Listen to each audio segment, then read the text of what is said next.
Hi, this is George Lynch. I'm just sitting here in my 60-track SSL studio in my house. What'd you think of that, Matt? Sounded great. That's my assistant. That's my assistant, Matt. And we're just doing some work on the new Lynch Mob album. Anyways, welcome to George Lynch's Guitar Bible, and I hope you learned something. Good luck. We got to get back to work on the record. I'll talk to you in a little bit. Want to try that again? Okay, try track 45 this time, okay? 45. Yeah, okay. Roll it.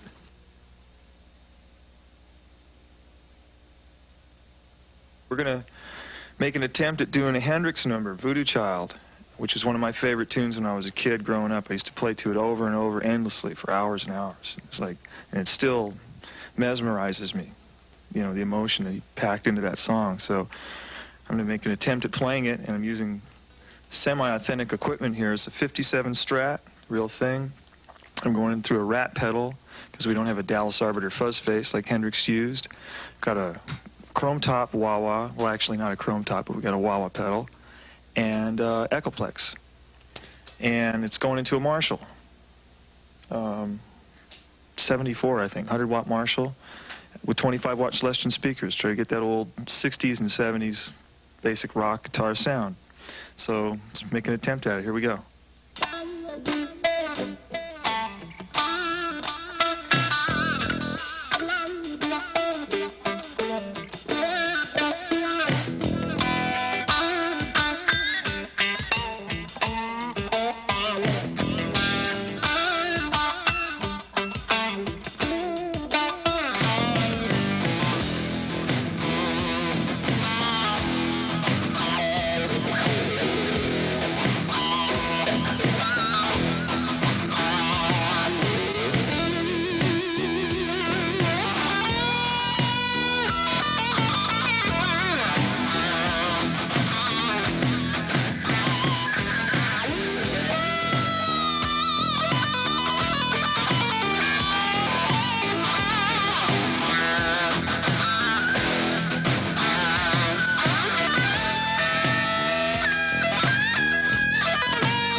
Okay, the first exercise we're going to do is like a pedal warm-up exercise using your pinky at the 12th fret and alternating between pinky, third, pinky second, pinky third, pinky first. So it's just...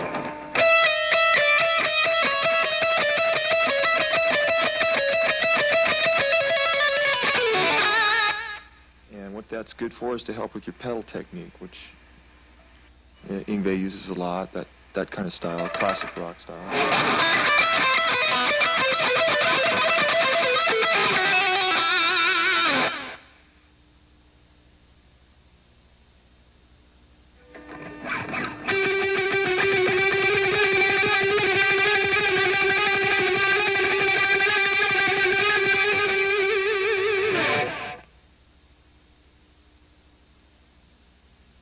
next exercise is an attempt to strengthen the second and third fingers. Most guitar players tend to neglect to work these two fingers. We have plenty of strength in our index finger, so what I do is fold it back behind the neck, and let's play the pentatonic shape, first position, just using these two fingers, or these two fingers. Okay, so it goes something like this.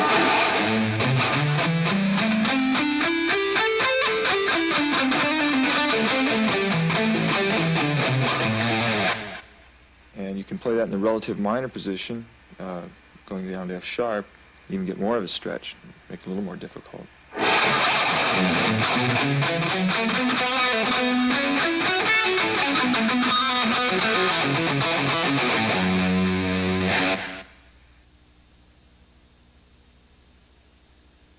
The next technique for warming up would be to just bar at the 5th fret using your pentatonic scale, and just practice hammering on without moving your first finger and getting as much out of the note as you can without using your right hand. So.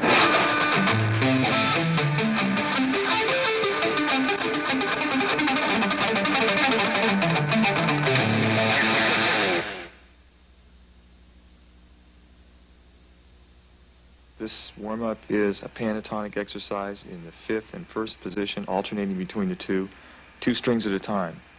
And it can be used with alternate picking, and slowly it goes something like this.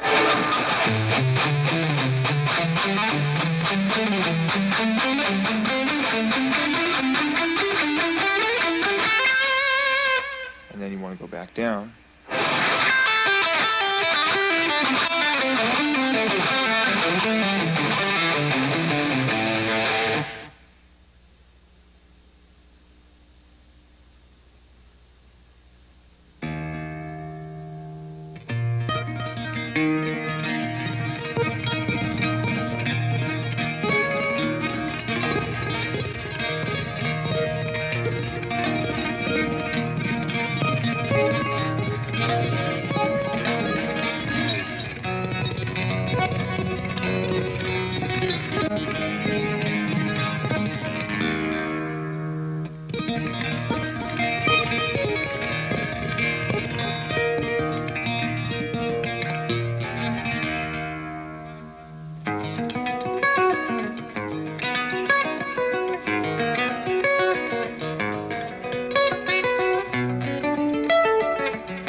Now we're going to be talking about picking, and I got a pretty unorthodox style as far as picking. I hold my pick pointed towards the back of my hand.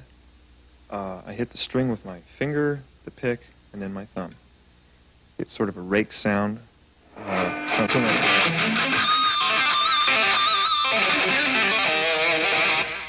and for slow picking, mostly downstrokes. If you want to play fast, I would suggest you practice alternate picking.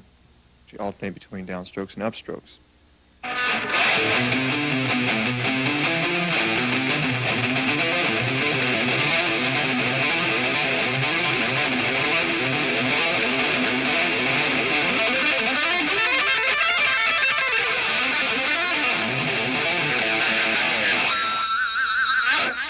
The next kind of picking I want to show you is what it could be called fan picking, and it's kind of a cheap excuse for alternate picking. It's not as clean. It's something I think Eddie Van Halen sort of pioneered, but he does it with his hand above the string. I do it with my hand tucked under the string, and it's usually used just on the first or second string. And this is what it sounds like.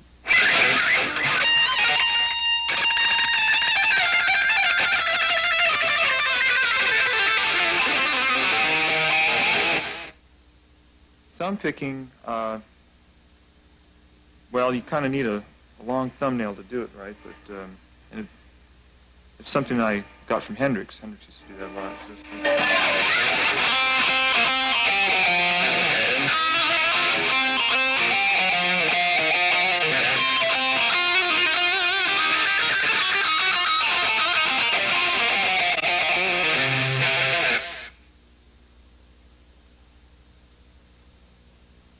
Some other picking techniques you can use is one, picking behind your thumb, kind of plucking the string and using your second finger, and then I kind of tuck my pickup between my first and second finger and play the octave. Sounds something like this. Also, you can tap that with your forefinger or second finger. And using your pick can sometimes be used for a trill effect. So, for instance, so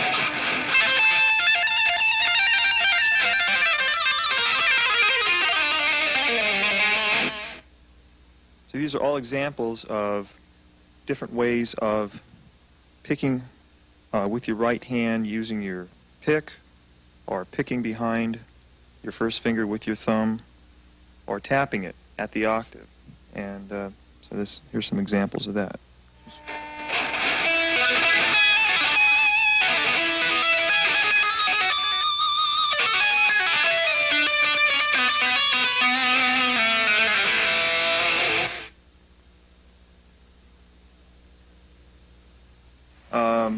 Well, to start off with, a couple of harmonic points that you want to keep in mind are there's a position right over this pickup, and midway in between the neck position, bridge position pickup, where you can get different harmonics when you pick.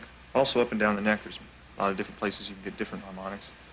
And it's also in the way that you use your left hand. You know, you can get different tones out of it. So I'll just demonstrate that now.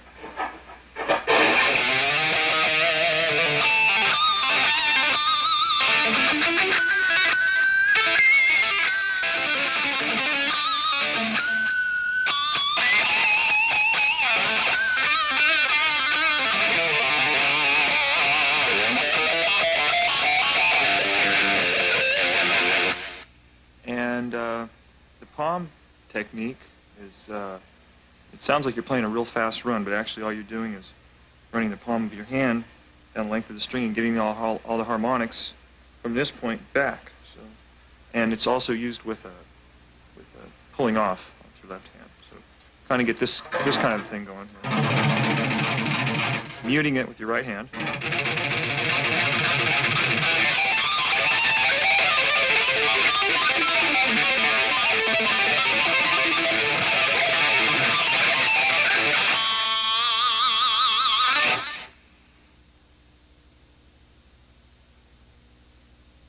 I think it's preferable to have a wide vibrato, meaning a lot of movement up and down from your starting point, which sounds better, and slower too, and also be able to have control over it.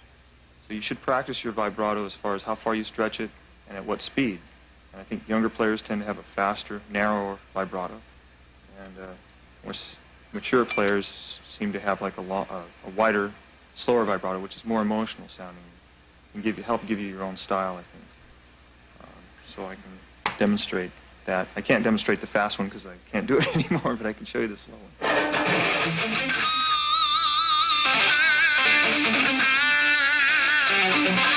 I think it's important to learn to do it with all fingers, not just your third finger. So.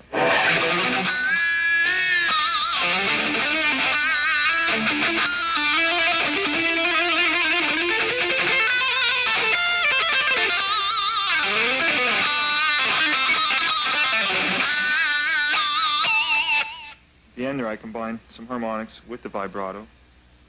Use my first finger a lot to bend up, catch the note, and then vibrato it by hitting the note that I'm bending up to, and then grabbing it like with the third finger. So, and hitting it once more with a harmonic, preferably. And the other vibrato that I use, which actually I learned before I used my regular vibrato, was kind of a, I guess you call it horizontal vibrato. And I got that from mimicking Jimi Hendrix records and listening to things he did on records, but I didn't really know how he was doing it, so I tried to emulate the sound, and I did that by what's called maybe jack-off vibrato. I don't know. So practice your jacking off. Okay? So here we go.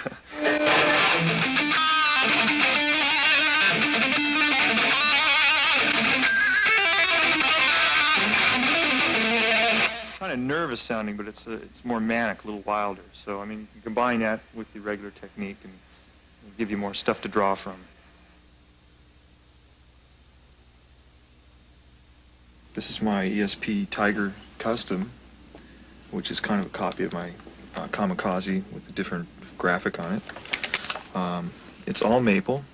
Maple gets a really bright sound, really sticks out in the track. It's not as warm as, let's say, mahogany, but I like the characteristics of the sound of this wood. I like one-piece bodies, extra thick bodies, seem to get a little bit more sustain. I like very wide necks, 1 3/4 inches at the nut, very large radius, which means that the fingerboard doesn't curve very much, and very high frets, the highest frets I can find, for ease of vibrato. It makes it a little harder to play quickly, but it's better for bending strings. My neck is unfinished. I sand it down. I go through necks quite often, because when you travel a lot with the guitar and it doesn't have a finish on it, tend to warp easily, but it feels better for me. My pickups are Seymour Duncan distortion, wound a little bit differently than a normal distortion. Single coil. I use a variety of single coils, but this one I think is a Seymour Duncan stagger strat left. I like using a single coil in my solos a lot of times, and I have a push-pull pot that I use.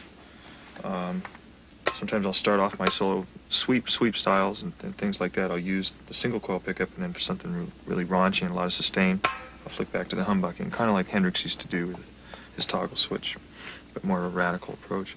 I've got it routed out in the back so that I can pull back and do some of that sitar-style barring technique. And some of my guitars have reverse headstocks, which are just purely cosmetic. It doesn't really change the tone or anything like that. It's just for looks. And that's about it. Okay, instead of using your left hand for vibrato, you can use the bar by pulling back on it, sustaining the note, wiggling the note with the bar, and also dipping the bar down and then coming up to the note. So I'll show you examples of that.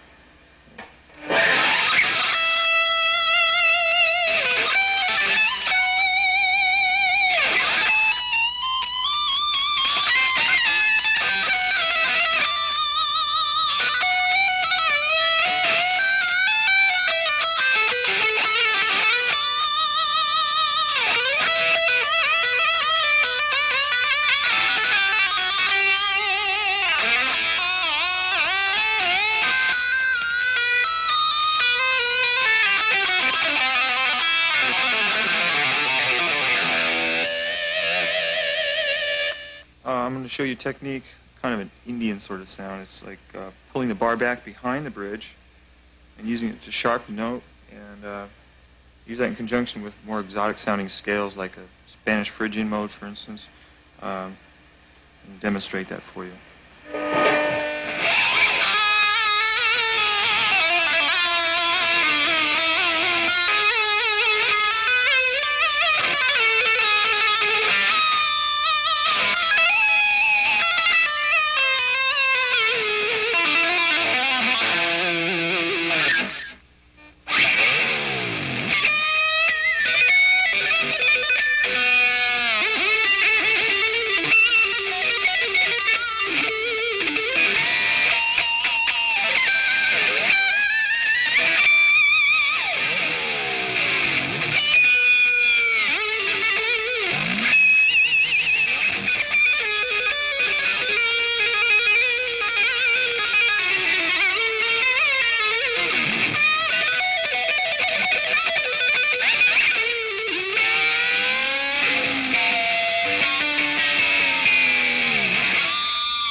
Bubble tapping is, well, that's a Paul Gilbert phrase. It's something that Hendrix originally did. And that's just kind of getting a trill, usually in an open key, and injecting your right hand, just kind of doubling up on it. And you can move it around. And there's a variation where you play over the top of the neck. It sounds sort of...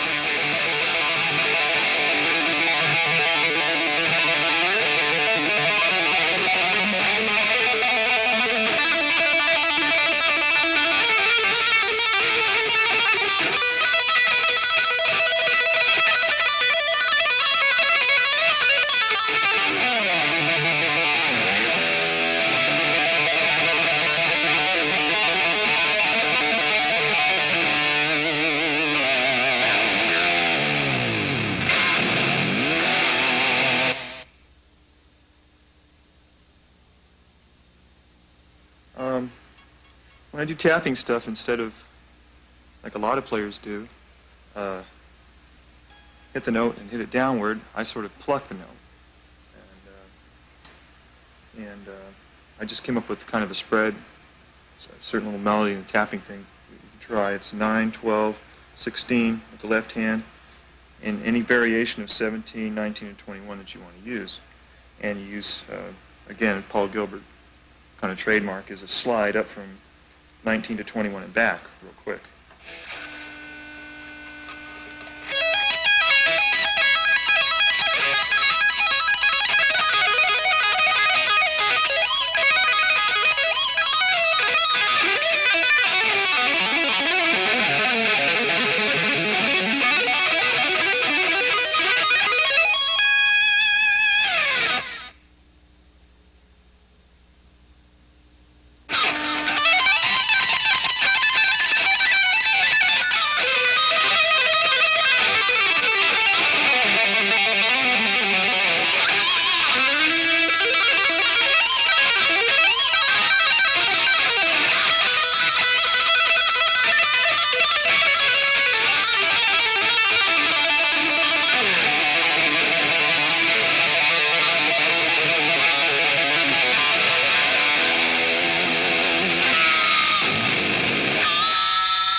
I'm basically an unschooled player, and I've been trying to educate myself over the years and learn more theory, but early on I learned how to play and look at the neck and scales in terms of shapes, reoccurring patterns and so forth, and not really knowing how they fit in theory-wise, but just that was kind of my groundwork for finding my way around the neck.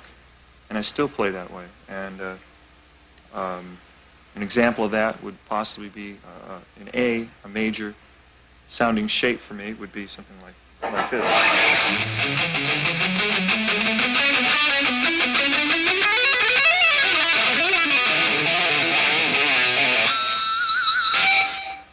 And what it is, it's usually just 5 or 6, pattern of 5 or 6 notes reoccurring over 2 strings and then moving up to the octave and moving up again. And that's where I start from, and then move on from there.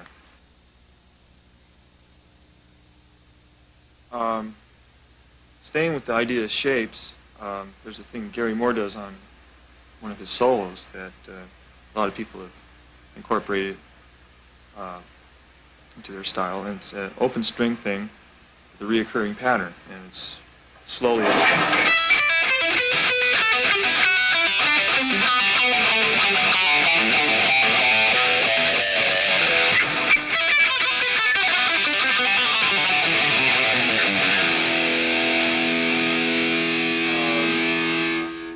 can also play that with using your right hand.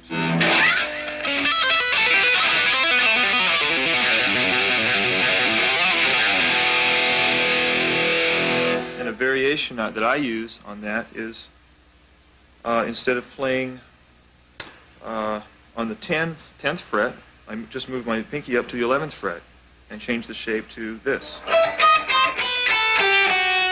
So it sounds like this.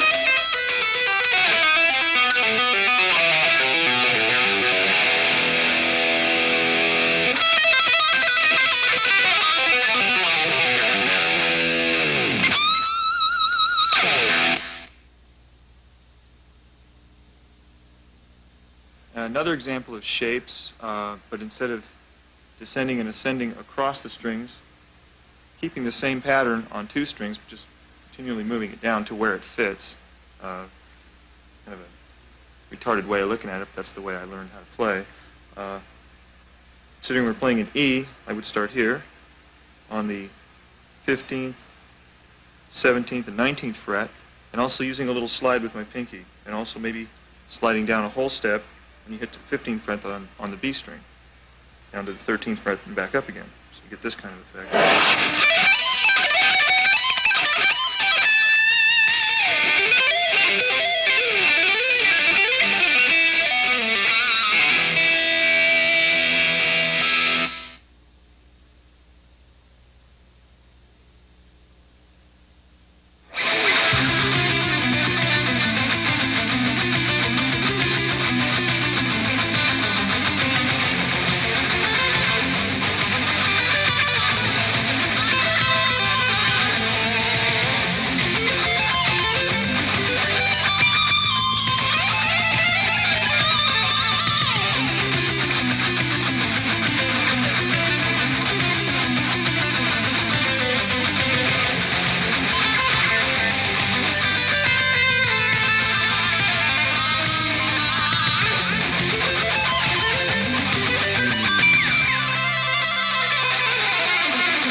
If you really want to get a really wild stretch, you can pull your thumb back around the bottom of the neck.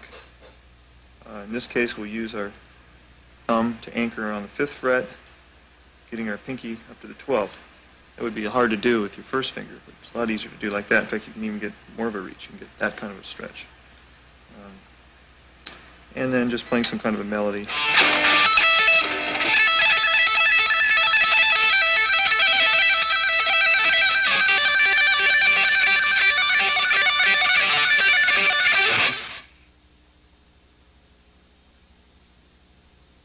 I'd start that from the 16th fret.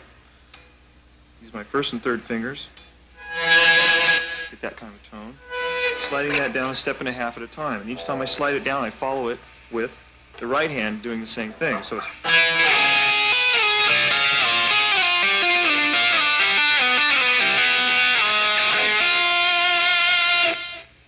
And quickly, that's enough.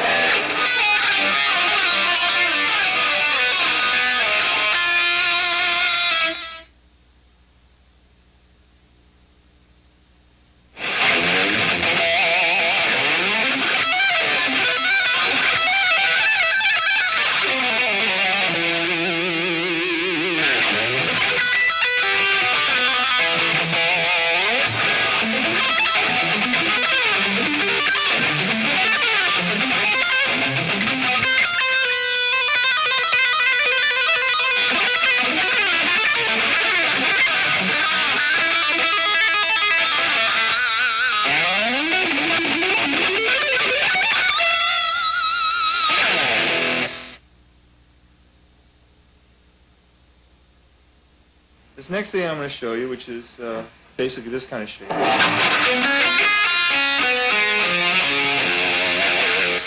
I take that shape and I move it up a step and a half at a time. What it's actually called, I came up with the shape and then found out what it was. And what it's called is a C-sharp dominant 7th arpeggio, ascending up the neck, step and a half at a time, and that's called a diminished in conjunction with sweep picking. You just it's sort of a sweep. It's not really a sweep. So this is how it sounds.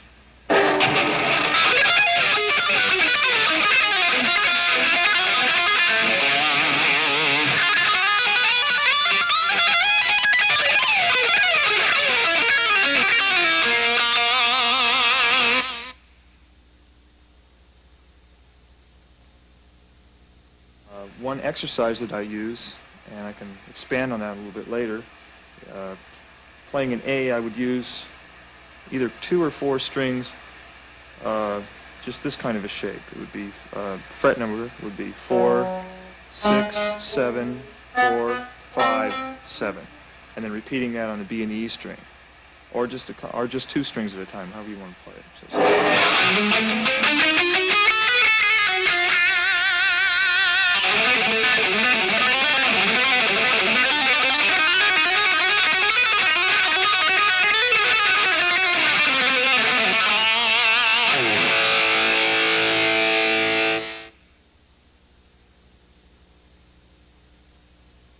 I'm going to play a variation of what I just showed you, using right hand technique also with the slide. Suppose we're playing an A. The reoccurring shape would be first, second, and fourth finger, moving up a fret and a string at a time, and you incorporate a slide with your little finger, so it would be 4, 5, 7, sliding up to 8 and back to 7. The right hand would be playing 10 and 11, sliding back down to 10, alternating between the slide here and the slide with your right hand. So this is what we're doing.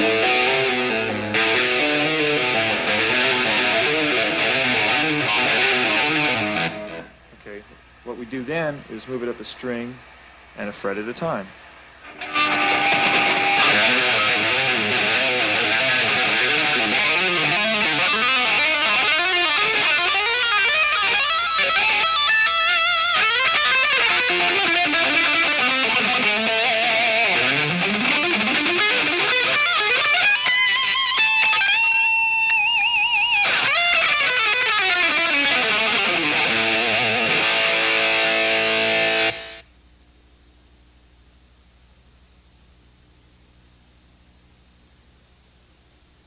I started out playing blues, and then Jimi Hendrix is one of my first big influences, and still continues to be. I just thought he was God. He's great. He was more than just a guitar player. I mean, it was came out of his soul, I think, more than anything. It was the guitar was just a vehicle for his voice, whatever he wanted to express, and I think that's the ultimate goal for a guitarist. And to attain that goal, I think takes a combination of technique and feel. And I've always lacked a little bit, or a lot actually, in the technique and theory department, which I'm continuing striving to get better at.